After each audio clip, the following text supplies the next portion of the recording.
আসসালামু আলাইকুম ওয়া রাহমাতুল্লাহি ওয়া বারাকাতুহু। লাকসা মেডিকেল যুব উদ্যোগ ব্লাড ফাউন্ডেশন থেকে আমি মেহেদী হাসান। আজকে আপনাদের সাথে আলোচনা করব রক্তদানের ফলে শারীরিক এবং মানসিক উপকারিতাগুলো কি কি। প্রথমেই আসি শারীরিক উপকারিতা। প্রথমত, আয়রন ব্যালেন্স নিয়ন্ত্রণে সাহায্য করে।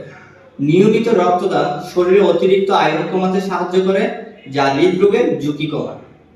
দ্বিতীয়ত, নতুন রক্তকণিকা তৈরি হয়। রক্ত দেওয়ার পর শরীরে নতুন রক্তকণিকা তৈরি করে, যা রক্ত সঞ্চালন ও স্বাস্থ্যের জন্য ভালো। তৃতীয়ত, হৃদযন্ত্র সুস্থ থাকে। নিয়মিত রক্তদানের ফলে রক্তচাপ ও কোলেস্টেরল নিয়ন্ত্রণে থাকে, যা হার্ট অ্যাটাক ও স্ট্রোকের ঝুঁকি কমায়। এবার আসি মানসিক উপকারিতাগুলো কি কি। প্রথমত, মানসিক প্রশান্তি। রক্ত দিয়ে কারো জীবন বাঁচালে এক ধরনের আত্মতৃপ্তি ও ভালো লাগা অনুভূতি দেয়। দ্বিতীয়ত, সামাজিক দায়িত্ব পালন। রক্তদান সামাজিক সচেতনতা ও মানবিকতার চর্চা বৃদ্ধি করে।